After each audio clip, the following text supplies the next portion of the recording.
বগুড়ার সারিয়াকান্দিতে ভোক্তা অধিকার সংরক্ষণ অধিদপ্তরের অভিযানে ৩ হোটেল ও রেস্তোরাঁকে অর্থ জরিমানা করেন ভ্রাম্যমাণ আদালত।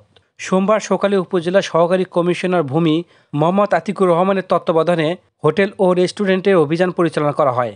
উক্ত অভিযানে অস্বাস্থ্যকর খাদ্য সংরক্ষণ, মেয়াদ উত্তীর্ণ খাবার পরিবেশন, মূল্য তালিকা প্রদর্শন না করা এবং বিধিনিষেধ না মানা সহ বিভিন্ন অনিয়ম পাওয়ায় সবুজ সাথী রেস্টুরেন্টকে ২,০০০ টাকা, রোকসানা হোটেল অ্যান্ড রেস্টুরেন্টকে ১,০০০ টাকা জরিমানা, গোল্ডেন ফুড অ্যান্ড রেস্টুরেন্টকে ১০,০০০ টাকা জরিমানা সহ মোট ১৩,০০০ টাকা জরিমানা আদায় করা হয়। এই অভিযান পরিচালনা করেন জাতীয় ভোক্তা অধিকার সংরক্ষণ অধিদপ্তর বগুড়া জেলা কার্যালয়ের সহকারী পরিচালক মোহাম্মদ মেহেদী হাসান ও জেলা নিরাপদ খাদ্য কর্মকর্তা রাসেল।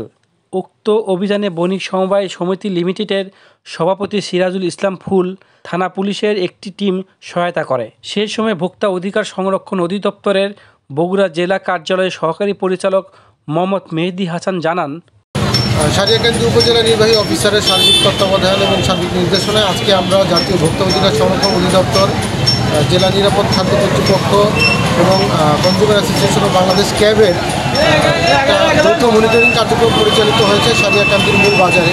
তো আজকে আমরা এই বাজারে বিভিন্ন খাদ্য প্রতিষ্ঠান এবং বিভিন্ন ধরনের মুদি দোকান, এছাড়াও আমরা দই মিষ্টির দোকানে মনিটরিং করেছি। তো আজকে মনিটরিংকালে আমরা বেশ কিছু অসঙ্গতি পাওয়ায় আমরা আজকে ৩টি প্রতিষ্ঠানকে ১৩,০০০ টাকা আর্থিক জরিমানা আরোপ করেছি এবং আমরা বিভিন্ন ধরনের ব্যবসায়ীদেরকে আমরা সতর্ক বার্তা দিয়েছি যে এমন অনেক পণ্য আছে যেগুলো বিক্রি করা যাবে না, কিছু পণ্য আছে বিক্রি করতে হলে যে লাইসেন্সে আমাদের প্রয়োজন হয়।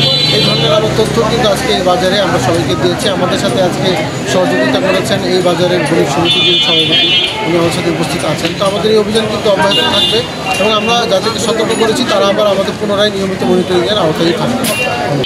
সুমন সাহা, সারিয়াকান্দি সংবাদ, বগুড়া। আমাদের এই রিপোর্ট ভালো লাগলে একটি লাইক দিয়ে আপনার গুরুত্বপূর্ণ মতামত জানিয়ে সারিয়াকান্দি ফেসবুক পেজের পাশে থাকবেন। নতুন রিপোর্টগুলো দেখার আমন্ত্রণ রইল। আমাদের সাথে থাকার জন্য আপনাদের অনেক ধন্যবাদ।